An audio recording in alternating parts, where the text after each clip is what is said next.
বাইতুল মুকাররমের ভিতরে কিন্তু ধাওয়া পাল্টে ধাওয়া এবং সংঘর্ষ হয়েছে। ভাই নামাজ পড়তে গেছি আমাদের অতর্কিত হামলা করে। কারা হামলা? বাংলাদেশের জাতীয় মসজিদ বাইতুল মুকাররমে আওয়ামী পেটুয়া বাহিনীর সন্ত্রাসীরা এসে এভাবে হামলা করে মসজিদের মধ্যে এভাবে বিশৃঙ্খলা সৃষ্টি করে।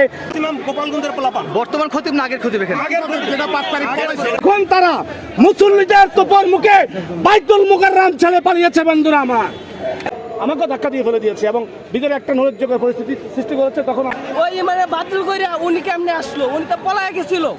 5 তারিখে যেটা বলা ছিল এটা সন্ত্রাসী। কি হয়েছে ভাই, কি হয়েছে বলেন তো? ভিতরে এক খতিব খুতবা দিতেছিল, পুরান খতিব কিছু পোলাপান লইয়া আইসা তারে আগের খতিবরে যে খতিব নতুন খতিব খুতবা দিতেছে তারে মেম্বার থেকে নামাইয়া হ্যাঁ মেম্বার উঠছে।